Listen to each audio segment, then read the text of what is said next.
ओम विश्वान्देव सहितर्दुर्तान् पराश्वेत भद्रं तन्नासु।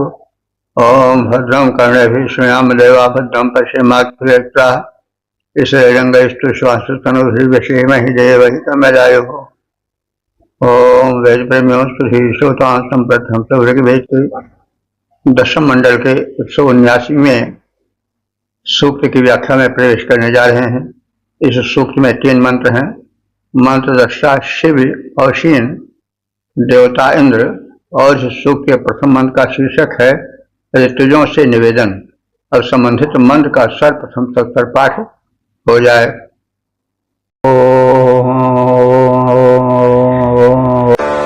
उत्तिष्ठतावपश्यतेन्द्रस्य भागमृत्युजम् यदि श्रातो जहोतन यद्यश्रातोपमत्तन।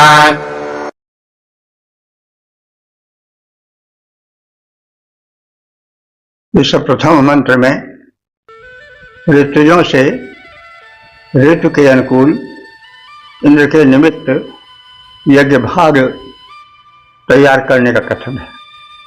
ऋतुज आप जानते हैं पुरोहित है, जो कि ऋतु के अनुसार पुरोडाश आदि या चरु आदि या यज्ञ में जो आहुति दी जाती है या देवार्पण जो होता है वो ऋतु के अनुसार करता है। जैसे मनुष्य के लिए है नहीं, सब ऋतु में सब भोजन नहीं होता है। कुछ ऋतु में कुछ वर्जित होता है और कुछ जो है स्वीकृत होता है।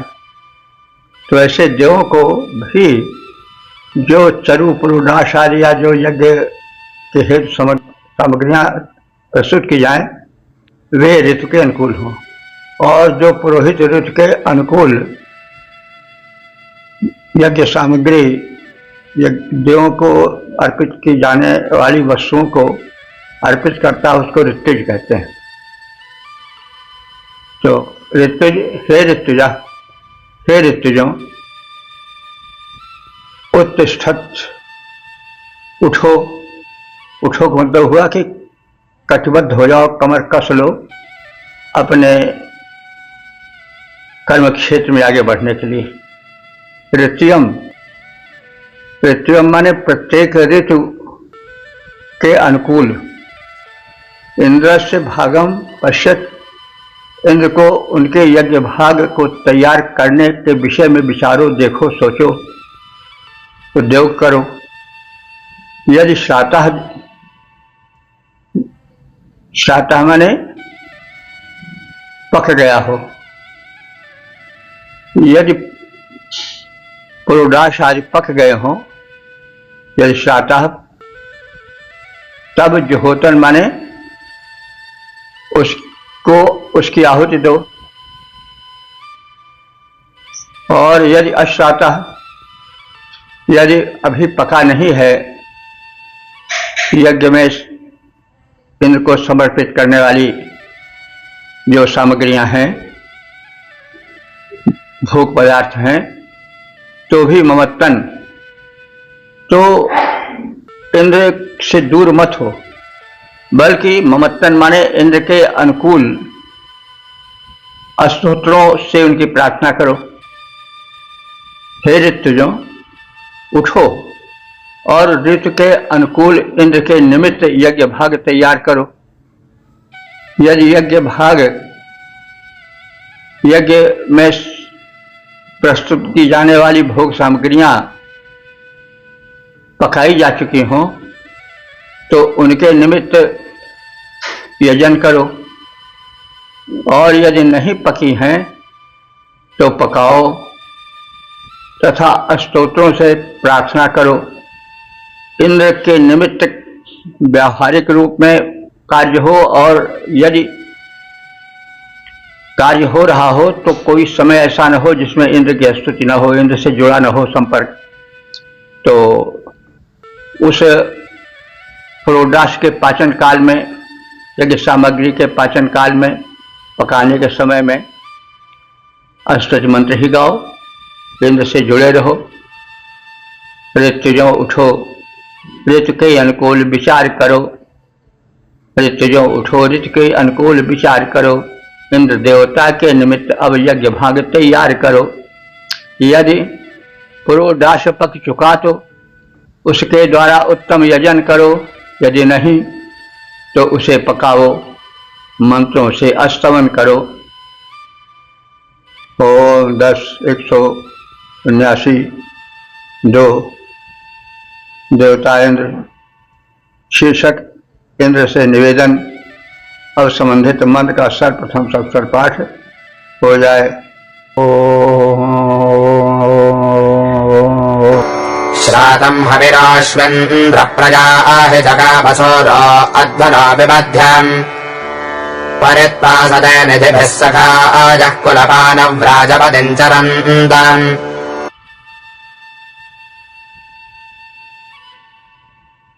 इस दूसरे मंत्र में इंद्र से निवेदन है कि रोडाशादी पक चुके हैं, हम सब आपके प्रतीक्षा में निरत हैं, अब आने में विलंब न हो। हवि शांतम, जो रोडाशादी चरु आदि हव्य पदार्थ हैं वे सब पक चुके हैं, और सूर्य और धनम विमध्यम, और जो सूर्य हैं वो भी अपने अध्वन माने रास्ते में मध्यम में है, मध्य में है, अर्थात मध्याह्न काल में सूर्य इस समय स्थित हैं। यह दोपहर का जो है वो सवन काल है। सवन को आप जानते हैं, जब सोम रस निचोड़ा जाता है और सोम रस मुख्य पदार्थ होता है यज्ञ का, तो उसको सवन कहते हैं। तो मध्य काल में भी सवन होता था, तो वही बात अब कही जा रही है कि सूर्य जो है अध्वनम विमध्य, अपने अध्वन कहते हैं पथ को, अपने पथ में माने अपने गमन पथ में, विमध्यम माने आकाश के मध्य में आ चुके हैं, अर्थात दोपहर हो चुका है, दिवस का मध्य भाग आ गया है। सखाया, हे मित्रगण, निधि भी त्वाम पर्यास्ते, यज्ञ सामग्री द्वारा आप इंद्र की प्रतीक्षा करें, निवेदन किया जा चुका है, अब उनके आगमन की उत्सुकता पूर्वक प्रतीक्षा करें। कुलपाह न राजपतिम चरणतम, और वैसे प्रतीक्षा करें, उसके लिए दृष्टांत दिया जा रहा है कि जैसे कुलपाह जो कुल का पालक है और मतलब जो परिवार का श्रेष्ठ बुजुर्ग है, कुलप है यानी परिवार का पालन पोषण करने वाला है, मुखिया है, मालिक है, तो जैसे उसकी प्रतीक्षा घर के लोग करते हैं कि वह आ जाए तब अन्य लोग भोजन आदि करें, तो वैसे ही हम सब हे इंद्र आपकी बात जोह रहे हैं। तो जैसे कुल के वंशज पुत्र आदि परिवार के लोग कुलपति की यानी परिवार के मालिक की प्रतीक्षा करते हैं कि वह आ जाए तब भोजनादि क्रियाएं प्रारंभ हो, वैसे ही हम सब अब हे इंद्र पुरोडाश आदि तैयार करके तुम्हारी प्रतीक्षा में बैठे हैं, आ जाओ, इसलिए याज्ञ क्रिया के आगे के कार्य संपन्न हो सके। हे इंद्र, हविर्भाग तैयार है, शीघ्र ही निकट आओ। सूर्य मध्याह्न काल में है, जैसे कुल संरक्षक पुत्र कुल के मुखिया की प्रतीक्षा करता है, इधर उधर वो विचरण कर रहा हो तो भी उसके आने की प्रतीक्षा करता है कि वो गृहपति है, घर का मालिक है, पहले आ जाए तब फिर भोजनादि की व्यवस्था हो, अन्य लोग भोजन करें। ये हमारे यहाँ की परंपरा है कि पहले घर का जो मालिक होता था, बुजुर्ग होता था, श्रेष्ठ होता था, पहले वो भोजन कर लेता था, तब अन्य लोग भोजन करते थे, भारतीय परंपरा है। तो वही उसी का दृष्टांत दिया जा रहा है कि जैसे जब गृहपति आ जाता है तो पुत्रादि परिवार के अन्य सदस्यगण भोजन आदि क्रिया करते हैं, भोजन भले तैयार हो तो भी, वैसे हम सब तभी ग्रहण करेंगे अन्न जल जब आप आ जाएंगे और आप पुरोडाश चरु आदि ग्रहण करेंगे, यज्ञ भाग ग्रहण करेंगे। हे इंद्र, हव्य तैयार शीघ्र ही अब समीप आ जाओ। हे इंद्र, हव्य तैयार शीघ्र ही अब समीप आ जाओ। मध्याह्न काल आ गया, देववर अब विलंब मत लाओ। गृह के रक्षक सुत गृहपति की है बाट जोहते जैसे। गृह के रक्षक सुत गृहपति की बाट जोहते जैसे। सखा रूप ऋत्युगण तेरी, हे इंद्र करें प्रतीक्षा वैसे। ओम 10 179 3 देवताएंद्र शीर्षक सोमपानार्थ प्रार्थना और संबंधित मंत्र का सर्वप्रथम सत्सर पाठ हो जाए।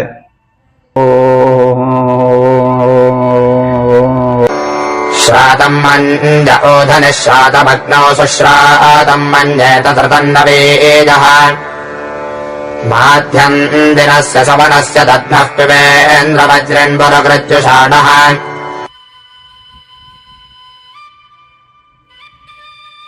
इस तीसरे मंत्र में मध्याह्न कालिक सोमपान करने का आग्रह है। सवन होता नहीं, जैसे कहा जा चुका है, प्रातः और मध्याह्न और सायं, इन 3 कालों में यज्ञ होता था। तीनों कालों में सोम निचोड़ा जाता था, तो सोम निचोड़ने की क्रिया सवन कहलाती थी। तो मध्याह्न कालिक सवन पूरा हो चुका है, सोम निचोड़ा जा चुका है, समग्र भोग सामग्रियां एकत्र हो चुकी हैं। अब हे इंद्र आओ और जो समर्पण है उसे स्वीकार करो। ऊधन श्रातम मन्ने, अब दुग्ध से यज्ञ क्रिया संपन्न होती थी, दुग्ध से चरु बनता था, खीर आदि बनती थी। दुग्ध के घी से पुरोडाश यानी जो रोट होता है घी से सना हुआ, वो पकाया जाता था। तो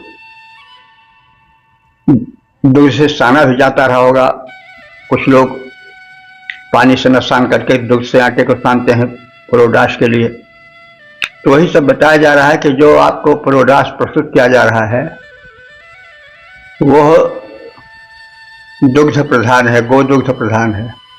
और गोदुग्ध ऐसा है कि ऊधन शांतम मन्ने, मैं मानता हूं कि वो जो दुग्ध है वो ऊध कहते हैं गो के स्तन को, वो गाय के स्तन में पहले पक चुका है, यानी गाय के स्तन में पूर्ण रूप से शुद्ध होकर के पक करके वो तैयार हो गया है, ऐसा मैं मानता हूँ।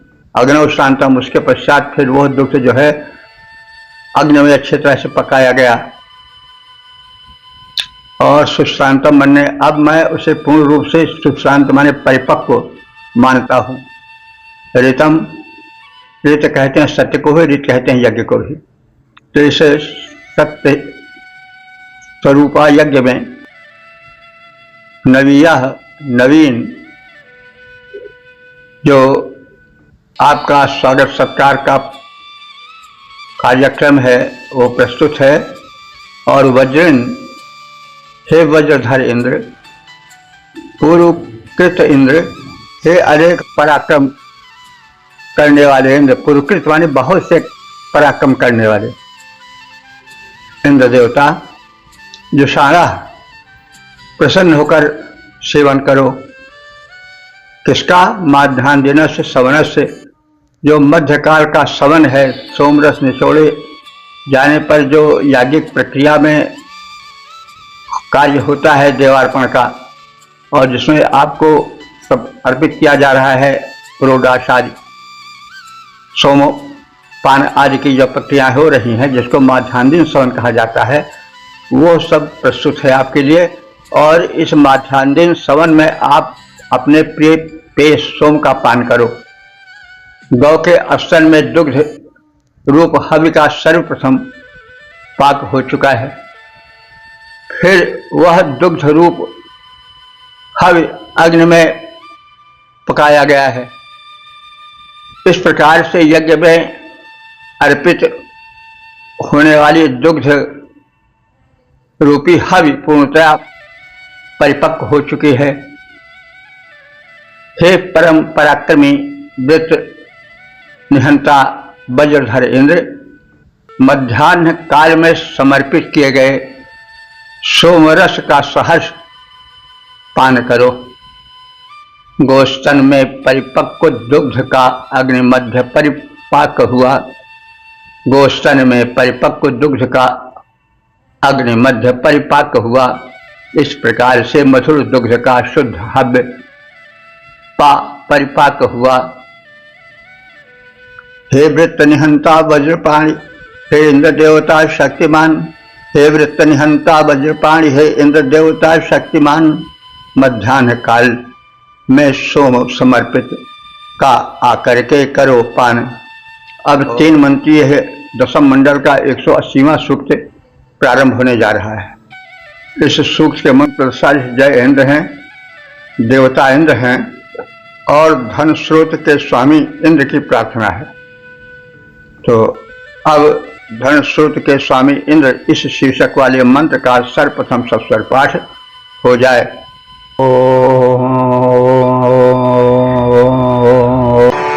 रससाहिषे परहोत शत्रून् ज्येष्ठस्ते शुष्म इह रातिरस्त इन्द्राभर दक्षिणे नावसो निपतिः सिन्धो नामसि रेवतीनाम्। इस पहले मंत्र में इंद्र की शक्तिमत्ता, पुरुषार्थ और पराक्रम का चित्रण है।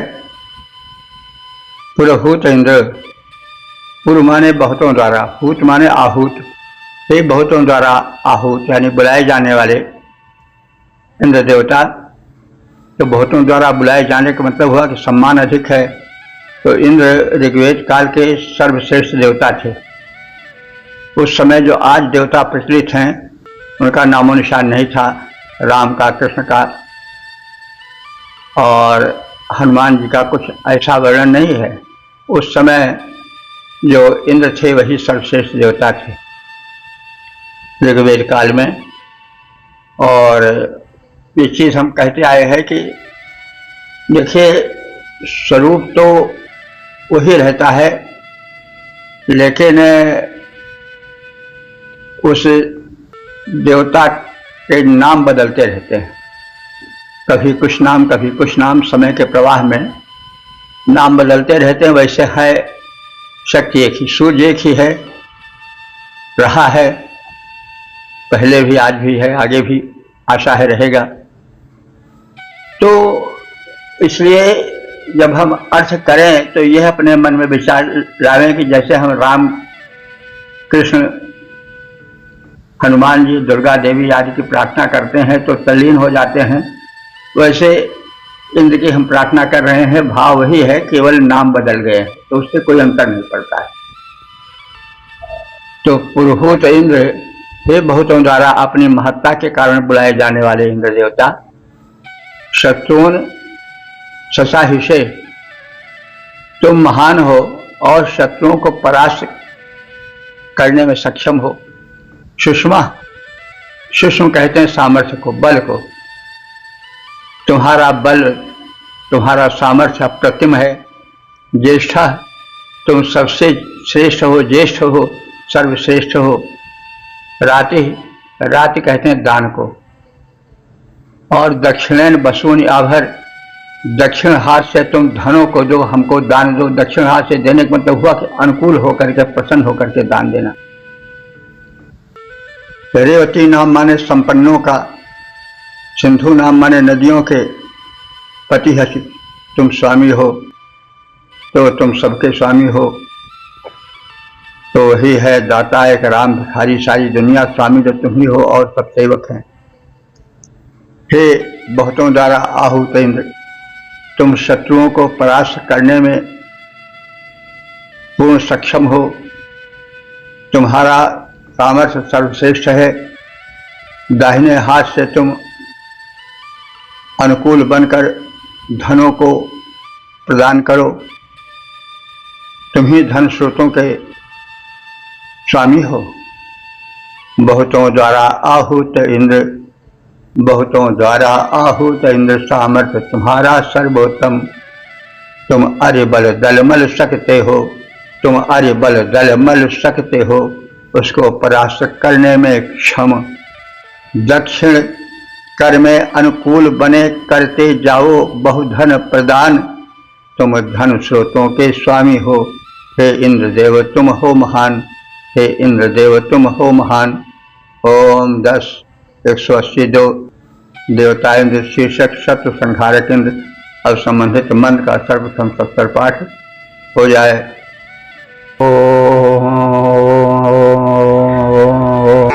मृगानभेमः कुजरो गिरिष्ठाः परावत आजगन्धा परस्योः सृकम् संशाय परिमिन्द्रदिक्पम् विशत्रोऽन्ताह्यविमृधानुदस्व।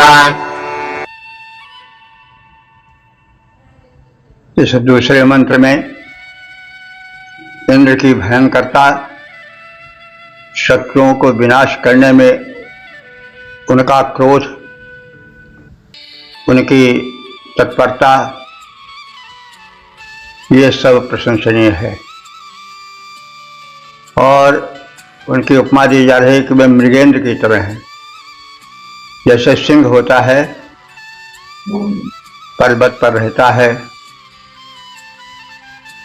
बड़े भयंकर पंजे उसके होते हैं, वो सबको चीर फाड़ डालता है। तो इसी प्रकार से आप भयंकर हो। उस पर्वतवासी सिंह जिसके पंजे बड़े भयंकर हैं, चीर फाड़ डालने वाले हैं, उसी भांति तुम भयंकर हो। तो गिरिस्थाह माने पर्वत पर रहने वाले, स्थिर रहने वाले। कुशरो भीमा, कुत्सित चरण वाले यानी बड़े ही तीव्र पंजे वाले। भयंकर सिंह की तरह तुम हो। और मृगः नावहि, मृग माने पशु, नौ माने समान, तो वही मृगराज, मृग से तात्पर्य मृगराज। तुम पर्वतवासी, भयंकर पंजों वाले, चीर फाड़ डालने वाले, चंगुलों वाले, भयंकर मृगहना, मृगराज सिंह के 9 माने समान हो। 9 जैसे हम कई बार कह चुके हैं कि जो संज्ञा के पश्चात न आता है तो समान काट देता है, तो नहीं तो नकारात्मक कर देता है। तो तुम भयंकर विदारक पंजों वाले सिंह के समान हो। परस्याह परावतः आजगंध, अति दूर प्रदेश द्युलोक से तुम आओ। आजगंध आओ, कहाँ से? परस्याह परावतः, बहुत दूर प्रदेश द्युलोक से आओ। शकम तिगमम पविम संशय, अत्यंत वेगवान और तीक्ष्ण वज्र को भली प्रकार से तीक्ष्ण कर लो। श्रिकम, श्रिकम माने होता है अत्यंत वेगवान, तिगमम माने तीक्ष्ण, पवि माने वज्र, और संशय, संशय माने उसको तीक्ष्ण करना, यानी अत्यंत वेगवान और तीक्ष्ण वज्र को भली भांति अत्यधिक तीक्ष्ण कर लो, शान चढ़ा लो, उस पर तेज बना लो। शत्रुन बिताड़ी, और शत्रुओं को नष्ट करो। तो वज्र तेज बनाओगे तभी तो शत्रुओं को नष्ट करना आसान होगा। तो तुम्हें शत्रुओं का संहार करना है, तुम भयंकर हो, इसलिए अपने वज्र को तीक्ष्ण बना लो, उस पर शान चढ़ा लो। मृधे, मृध कहते हैं युद्ध को। मृधे माने युद्ध में, विनुदस्व माने शत्रुओं को विशेष रूप से तिरस्कृत करो। विनुदस्व विशेष रूप से तिरस्कृत करना, किसको? शत्रुओं को। युद्ध में तुम शत्रुओं को विशेष रूप से तिरस्कृत करो, उन्हें हरा दो। और पराजित होकर भाग जाने को विवश कर दो और इस प्रकार से उनका तिरस्कार करो। हे इंद्र, तुम पर्वतीय हिंसक पंजों वाले पशु मृगेंद्र सिंह के समान भयंकर हो। सुदूर देश से आओ, अपने तीक्ष्ण वज्र पर शान चढ़ाकर विशेष उस वज्र को तीक्ष्ण बना लो और शत्रुओं का संहार करो। युद्ध में उन्हें विशेष रूप से तिरस्कृत कर हम सबसे बहुत दूर भगा दो। हे इंद्र तीक्ष्ण कर पंजों वाले, हे इंद्र तीक्ष्ण तम पंजों वाले, मृगपति समान भीषण महान। हे इंद्र तीक्ष्ण पंजों वाले, मृगपति समान भीषण महान, तुम हुए दूरदेशी पर तीक्ष्ण बनाओ अपने चरण पंजों को चहा शान। संहार शत्रु का कर डालो, रण में उनका बल दल डालो। संहार शत्रु का कर डालो, रण में उनका बल दल डालो। दो भगा दूर कर तिरस्कार, उनका समूल संकट टालो। उनसे जो मिलता है उस समूल संकट को टालो। ओम 10 183 देवता इंद्र शीर्षक इंद्र की महत्ता और संबंधित मंत्र का सर्वप्रथम 70 पाठ हो जाए।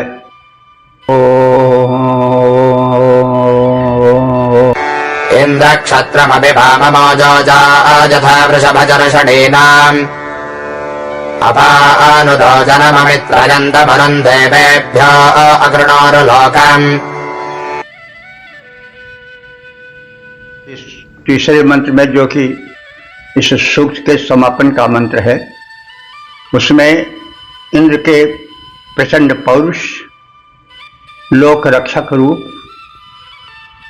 और अपने हितैषियों को, भक्तों को, सत्कर्मियों को स्वर्गलोक देकर सुख से जीवन बिताने के लिए भूमिका तैयार करने का कथन। इंद्र, हे देवराज इंद्र, वामम, वाम माने तुम सुंदर हो। वाम, वाम देखो बाएं के रूप में भी आता है और वाम आता है कि हमारे वाम है। भरद्वाज सुन जाहि जब हो विधाता वाम, वाम माने विपरीत होना भी होता है, लेकिन वाम माने सुंदर होना भी होता है। तो वाम माने सुंदर, यहाँ पर सुंदर के अर्थ में प्रयुक्त हुआ। हे इंद्र, तुम अपने कर्मों से परम सुंदर हो, क्योंकि कर्म सौंदर्य सबसे बड़ा सौंदर्य होता है। तो वामम, तुम में कर्म सौंदर्य है, तुम कर्म से बहुत ही वाम हो, सुंदर हो। क्षत्रम ओजम, तुम में क्षत्रिय संरक्षक ओज तेज आपूरित है। क्षत्र कहते हैं क्षत्रात् त्रायत इति क्षत्रः, जो नष्ट होने से बचाए वह क्षत्र है और उसी से क्षत्रिय बना है। क्षत्रात् किल त्रायत तुदग्रः क्षत्रिय शब्देश भुवनेश रूढ़ा प्राणेन किम तेन विपरीत वृत्तैः प्राणे उपकर्ष मलीमसैर्वा। तो ये तो रघुवंश का है, दिलीप के प्रसंग में। तो जब सिंह कहता है कि हम इस गाय को छोड़ देंगे, लेकिन तुम अपने शरीर को, और पहले ये कहा कि तुम तो एकाच पत्रम जगता प्रभुत्वम नवम व्याकांत मिदम वपुष्य एकस्य हेतोर्बहुहांत मिच्छन विचार मूढ़ा प्रतिभास में तुम तो बड़े मूर्ख दिखाई पड़ रहे हो कि एक अदना गाय के लिए एक छत्र राज्य छोड़ दे रहे हो, जो प्रजा का रक्षण कर रहे हो वो कार्य छोड़ दे रहे हो। एकाच पत्रम जगता प्रभुत्वम, संसार में तुम्हारा प्रभुत्व है, उसका भी तुमको लोभ नहीं है। और अब नवम बया तुम्हारा भी शरीर नया है, उसका भी तुम्हें ख्याल नहीं है। नवम बया कांत मिदम बपुष्य, तुम्हारा शरीर भी बड़ा सुंदर है, इसको तुम ख्याल नहीं कर रहे हो। इस एक से हेतु इस अकेले अदना गाय के लिए तुम बहुतों को मार डालने का प्रयास कर रहे हो। तो सिंह जब ये कहता है मनुष्य वाचा निजगाद सिंह, तो दिलीप कहते हैं कि क्षतात किलत्रायत क्षत्रिय शब्देश भोरेश रूढ़ा प्राणेन किम तेन विपरीत वित्रय राजे रूपक्रोशमली मसैडवा राज्यन किम तेन विपरीत वित्रय प्राणे रूपक्रोशमली मसैडवा। कहते हैं मैं क्षत्रिय हूँ, और क्षत्रिय इसलिए हूँ कि मैं क्षत होने से, नष्ट होने से बचाता हूँ। क्षतात किलत्रायत, जिसके कि नाम के पहले नष्ट होने से बचाना है, और जो इसीलिए क्षत्रिय कहलाता है। मेरे सामने एक गाय नष्ट हो जाए तो मेरे इस राज को धिक्कार है, मेरे इस प्राण को धिक्कार है। तो वही क्षत्र, क्षत्र कहते हैं नष्ट होने से बचाने वाले ओज को, बल को, यानी संरक्षक बल। तो हे इंद्र, तुम वामम अपने कर्म सौंदर्य के कारण बड़े ही आकर्षक हो। क्षत्रम ओजम, तुम्हारा जो ओज है, तेज है, वो क्षत्रम माने क्षति से, विनाश से बचाने वाला है। देखिए ये शब्द बड़े मजे के हैं। कुछ लोगों के पास शक्ति तो होती है, लेकिन वो शक्ति होती है दीनों को सताने के लिए, अपने प्रभुत्व को जमाने के लिए, छोटे से बड़े बन जाने के लिए, सब पर प्रभुत्व जमाने के लिए। तो यहाँ पर जो है वो संरक्षक बल, यानी हमारा बल जो है वो क्षत्र है। हमारा ओज जो है, जो शक्ति संपन्नता है, वो क्षत्र है, यानी किसी वस्तु के नष्ट होने से बचाने वाली है। तो फिर इंद्र, तुम्हारा जो ओज है वो क्षत्र है, यानी क्षत्र से बचाने वाला है। अजागथाह, और उत्पन्न है, प्रकट है, अस्पष्ट अपना परिचय दे रहा है। चर्षणी नाम माने प्रजाओं के, अमित्रयंतम माने शत्रुता करने वाले, जन्म अपानुदह लोगों को दूर करो। हे इंद्र, तुम प्रेतादिशम जन्म अपनुदह, इस प्रकार से लोगों को हमसे दूर कर दो, जो कि अमित्रयंतम, जो कि अमित्र का व्यवहार कर रहे हैं, यानी शत्रु का व्यवहार कर रहे हैं, ऐसे लोगों को अपानुदह हमसे दूर कर दो। देवेभ्य, और जो देव हैं, जो दिव्य आचरण करने वाले हैं, उनके लिए अकृणोत उर्लोकम, उर माने विस्तृत, लोक माने संसार, अकृणोत माने कर दो, उनके लिए तुम व्यापक स्वर्गलोक तैयार कर दो। यानी जो पुण्य कर्मा है उनको तुम स्वर्ग दो, और जो असुरक्षित है उनको रक्षा दो, क्योंकि तुम महान हो, बलवान हो, तुम्हारा तेज जो है वो क्षत्र है, विनाश से रोकने वाला है। हे इंद्र, तुम जन्मजात तेजस्वी हो, तेज से परिपूर्ण हो, इसी तेजस्विता से शत्रुओं के आतंक को दूर करते रहते हो। प्रजाओं से शत्रु भाव रखने वाले दुष्टों को तुम दूर कर दो, उनको नष्ट भ्रष्ट कर दो। तुमने देवों के निमित्त विस्तृत स्वर्ग की संरचना की है, और तुम जो देवतुल्य प्राणी है उनके लिए स्वर्ग तुल्य आवास दो, और जो विनष्ट करने योग्य हैं उनको नष्ट कर दो, और जो सज्जन हैं उनको सुरक्षित करो, क्षति से उनकी रक्षा करो। हे इंद्र, जन्म से ही तेजस्विता तुम में भर कर आई। हे इंद्र, जन्म से ही तेजस्विता तुम में भर कर आई। इस तेजोबल से तुमने रिपुओं की किया सफाई। जो जन जो जन से शत्रु भाव रखते उन सबको दूर करो। देवों के विस्तृत स्वर्ग लिए, देवों को विस्तृत स्वर्ग दिए, हम सब के सारे कष्ट हरो। इस प्रकार से हमने इस सूक्त के तीनों मंत्रों की व्याख्या से परिचय प्राप्त किया, संक्षिप्त शब्दार्थ भी जाने। अब हम इस ऋग्वेद के दशम मंडल के 181वें सूक्त की व्याख्या में प्रवेश करने जा रहे हैं। इस सूक्त में 3 मंत्र हैं। मंत्र दृष्टा प्रथ वशिष्ठ, देवता विषय देवा, और इस सूक्त के प्रथम मंत्र का शीर्षक है वशिष्ठ के विशिष्ट कृत्य, और संबंधित मंत्र का सर्वप्रथम सप्तर पाठ हो जाए। प्रथश्च यस्य सप्रथश्च नामानुष्टभस्य हविषा हविर्यत ध्यातुर्द्युतानात्स विदुश्च विष्टारथन्धरमाजभारा वसिष्ठः। इस प्रथम मंत्र में वशिष्ठ के वंशानुकूल उनके द्वारा होने वाले सत्कृत्यों का कथन है। यस्यन्तः न प्रथा सप्रथा, यस्य न माने जिसके वंश में प्रथ और सप्रथ नाम के ऋषि हुए हैं, और अनुष्टभस्य हविषा, ऐसे वशिष्ठ ने अनुष्टप नाम के छंद से इंद्रादि देवों को हव्यार्पण किया है।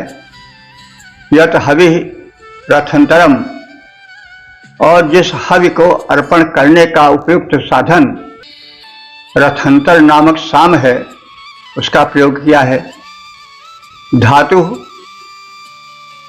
धातु हमारे धाता देवता से, विधाता देवता से, द्वानाथ सवितु, द्युतानाथ माने द्वितीयधारी तेजस्वी सविता देवता से, विष्णु देवता से आजभार उन्होंने प्राप्त किया है। क्या प्राप्त किया? रथंतर मंत्र प्राप्त किया, जो सामवेद का एक विशिष्ट मंत्र है। रथंतर एक विशिष्ट मंत्र है सामवेद का। यह तो आप सब जानते हैं कि ऋक और साम, जो ऋग्वेद का मंत्र है वही साम बन जाता है। जब संगीत की स्वर लहरियों पर चढ़ता है तो वही साम हो जाता है, ऋक और साम। और संगीत में अपूर्व शक्ति होती है, इसको कहने की आवश्यकता नहीं। आजकल तो नए प्रयोग हो रहे हैं, संगीत से फसलों की उपज बढ़ाई जाती है। सर्प तो मंत्रमुग्ध हो ही जाता है संगीत, वेद के स्वर को सुनकर। पशु पक्षी भी प्रभावित होते हैं संगीत से। तो संगीत में बड़ा प्रभाव होता है। तो जब ऋक माने ऋग्वेद की ऋचाएं गायन और स्वर लहरी पर चढ़ जाती हैं तो ये साम बन जाती हैं। तो उसमें से एक रथांतर नामक साम है। रथांतर एक गायन पद्धति है साम मंत्रों की। यह वसंत ऋतु में गाई जाती है। तो जो वशिष्ठ जी हैं उन्होंने रथांतर साम को प्राप्त किया, धाता विधाता विष्णु आदि से प्राप्त किया। यानी थोड़ा लुप्त प्राय हो रहा था वो, लेकिन देव शक्तियों से उन्होंने प्राप्त किया। तो वशिष्ठ जी की प्रशंसा के संदर्भ में कहा जा रहा है कि प्रथ और सप्रथ जिन वशिष्ठ के वंशज ऋषि है, ऐसे वशिष्ठ ने अनुष्टुप छंदों द्वारा हव्यार्पण किया तथा धाता देवता तेजस्वी सविता देवता विष्णु से रथांतर साम मंत्र विशेष को ले आए लोक कल्याण के हेतु, यज्ञ के संपूर्ण होने हेतु, उसमें विशिष्टता लाने हेतु। जिनके वंशज प्रथ सप्रथ हैं, जिनके वंशज प्रथ सप्रथ हैं, जिनका विख्यात नाम सारा। ऐसे वशिष्ठ ने हवि अर्पित की छंद अनुष्टुप के द्वारा। तेजस्वी धाता तेजपूर्ण सविता जो विष्णु देव भाई सामरथांतर नामक मंत्र को उन देवों से वे लाए। 10:181 2 देवता विषय देवा शीर्षक साम मंत्र की महिमा। अब संबंधित मंत्र का सर्वप्रथम सत्तर पाठ हो जाए।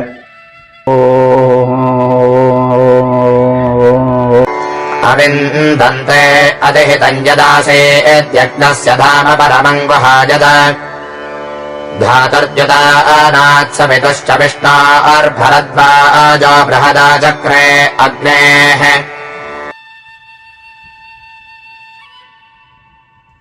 इस दूसरे मंत्र में कथित है कि भरद्वाज ऋषि लुप्तप्राय बृहत साम मंत्र को लाए। बृहत साम बड़ा ही प्रभावशाली और विलक्षण मंत्र था, क्या है, और सामवेद में इसकी बड़ी चर्चा है। इसमें इंद्र के ईश्वरत्व का विशेष रूप से कथन है और अपने राग रागनियों में बंधे होने के कारण यह बड़ा प्रभावशाली माना जाता है। इसको देवता लोग लाए, बाद में मनुष्यों में प्रचित कराया भरद्वाज ऋषि ने, यह कथन है। यज्ञानुष्ठान का आधार बृहत साम मंत्र है। वह तिरोहित हो चुका था और उसे भरद्वाज ऋषि पुनः यज्ञ के प्रयोजन से प्रचलन में लाए।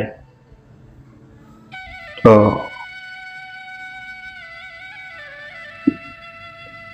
सामः वो साम मंत्र यत कथितः तत्साम मंत्रम यत कथितम बृहत साम तत्तु प्रायः लुप्त प्राय आसीत्, किंतु भरद्वाज ऋषिणा तत् मंत्रम आनीतम तन्मंत्रः यज्ञस्य प्राणधारः यो मन्यते। तो जो मंत्र यज्ञानुष्ठान का आधार था और निगूढ़ था, लोगों में प्रचलित नहीं था, उस तेजस्वी बृहत साम मंत्र को सविता आदि देवों ने पाया। उन्होंने ही उसका अन्वेषण किया, उन्हीं के अध्यक्षता में फल फूल रहा था, जीवित था। धाता देवता तेजस्वी सविता देवता विष्णु देवता के समीप से भरद्वाज ऋषि बड़े प्रयत्नपूर्वक उसको जन सामान्य में यज्ञों में लाए और उसका प्रचार हुआ। तो बृहत साम के विषय में आप सब जान चुके होंगे। गीता में विभूति योग में कृष्ण जी ने कहा है कि मैं वेदानाम साम वेदोस्मि, और उसमें भी मैं सामों में जो है वो बृहत साम हूँ।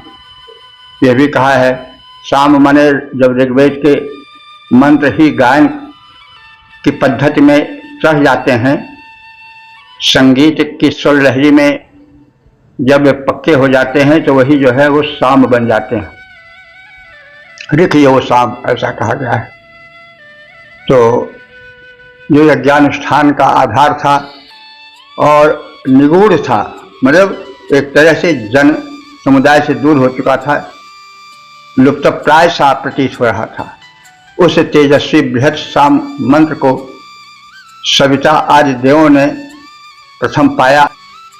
उनके निरीक्षण में, उनके अधिकार में आया, वो उन्हीं में पहले प्रसिद्ध हुआ।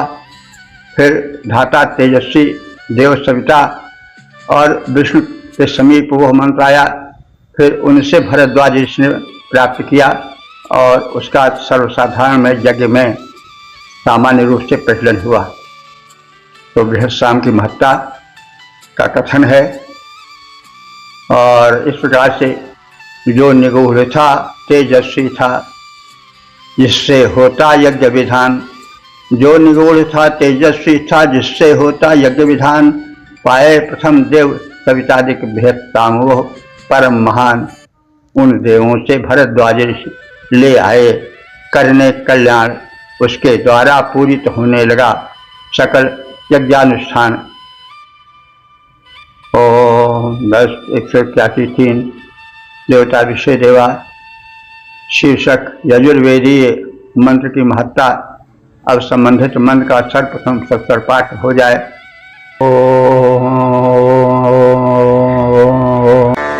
ते विन्दन् मनसा देध्यानाय दुष्कन्नम् प्रथमन्दे भजानम् धातर्जदानात् सवितुश्च विष्णोरासौर्यादभरन् कर्ममेते। यह तीसरा मंत्र इस सूक्त के समापन का मंत्र है। इसमें यजुर्वेदीय मंत्र धर्म की विशिष्टता का कथन है। धर्म वह यजुर्वेद का मंत्र है जिसके द्वारा अभिषेक क्रिया संपन्न होती थी, राज्याभिषेक वगैरह होते थे। तो यह बड़ा ही दुर्लभ गोपनीय मंत्र था। इसको भी ऋषि लोग बड़े सावधानी पूर्वक दिव्य शक्तियों से प्राप्त करके लाए। तो अभिषेक निष्पादनार्थ जो यह धर्म नामक मंत्र था वो दीध्यमाना बड़ा ही दीप्यमान था। यजु अस्कन्नम मनसा अविंदन यजुर्वेदीय मंत्र ज्ञान से उत्पन्न अत्यंत संपन्न मंत्र था। इसको धर्म कहा जाता था। धातु माने विधाता देवता, द्योतमानात् सवितुः, द्योतमानात् माने तेजस्वी सविता देवता से, विष्णु देवता से, सूर्यात सूर्य देवता से, आभरण माने ले आए ऋषि लोग। एते धर्मम, इस धर्म नामक यजुर्वेदीय मंत्र को। तो अभिषेकादि क्रियाओं को निष्पन्न करने वाले धर्म नामक यजुर्वेदीय मंत्र की यज्ञ कार्य में अति महत्वपूर्ण उपयोगिता है। धातादि देवों ने उसे ध्यान प्रक्रिया द्वारा प्राप्त किया था। ऋत्विकगण धाता विष्णु, सूर्य और तेजस्वी सविता के समीप से उस धर्म मंत्र को ले आए थे। कौन? ऋत्विकगण लाए थे। कहाँ से लाए थे? धाता विष्णु, सूर्य और तेजस्वी सविता आदि देवता थे। तो ये एक तरह से अन्वेषक थे सर्व विज्ञान के, मंत्र आदि के। तो यह इसमें धर्म नाम के यजुर्वेदीय मंत्र की प्रशंसा है जिससे राज्याभिषेक वगैरह संपन्न होता था। वो लुप्त प्राय था, लेकिन और देवताओं के पास सुरक्षित था। लेकिन जो ऋषि हैं उन्होंने बड़ी सावधानी से, बड़ी तत्परता से उसको कथित देवताओं से प्राप्त किया और यज्ञ में अभिषेक आदि कर्मों में लाने के लिए उसका जो उपयोग है वो सार्वजनिक किया। अभिषेकादि क्रिया निष्पादक धर्म यजुर्वेदीय मंत्र है। अभिषेकादिक क्रिया निष्पादक धर्म यजुर्वेदीय मंत्र है। यज्ञ कार्य में अति उपयोगी, व्यापकता में अति स्वतंत्र है। ध्यान प्रक्रिया से धातादिक दिव्य देव इसको पाए। ध्यान प्रक्रिया से धातादिक दिव्य देव इसको पाए। ऋत्विकगण धातादि देवता, ऋत्विकगण धातादि देवताओं से पा इसको लाए। इस प्रकार से हमने ऋग्वेद के दशम मंडल के 179वें, 179वें, 180वें और 181वें मंत्रों का ज्ञान प्राप्त किया संक्षेप में। और इन तीनों सूक्तों में 3-3 मंत्रों का संकलन है। कुल मिलाकर 9 मंत्र व्याख्यायित हुए हैं। और इस प्रकार से संपूर्ण व्याख्यायित मंत्रों की संख्या हो चुकी है 10,519। यह परम प्रभु की कृपा है, वेद भगवान की कृपा है। और मंत्र संख्या 179 और 80 में इंद्र की प्रार्थना है। इंद्र के सर्वोत्तम वीर रूप का चित्रण है, शौर्य का चित्रण है, दुष्ट शक्तियों के विनाश की बात कही गई है। और वे आवें, सोमपान करें, चरु पुरोडाश आदि का सेवन करें, ये तदर्थ प्रार्थना है। तो और जो ये अंतिम इस सत्र का सूक्त है 181 संख्यक, इसमें विशेष करके रथंतर और यजुर्वेदीय साम मंत्र का और बृहद सामाज का कथन किया गया है। ये मंत्र लुप्त प्राय हो रहे थे, केवल देवताओं के पास सुरक्षित थे, लेकिन ऋषियों ने भूमंडल में उसको सार्वजनिक करने के लिए अपने तपोबल से, अपने श्रम से प्राप्त किया देवों से, और उसे सार्वजनिक बनाया। तो इस प्रकार से हमने इस सत्र में कथित 3 सूक्तों के 9 मंत्रों का ज्ञान प्राप्त किया संक्षेप में। और ज्ञान तो वेद के अनुपम है, कुछ कहने की आवश्यकता नहीं, यह ईश्वर की वाणी है साक्षात।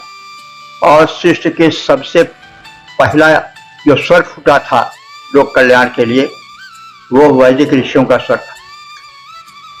उसमें वह ईश्वरीय संदेश था जिसे ध्यान प्रक्रिया से ऋषियों ने ग्रहण किया।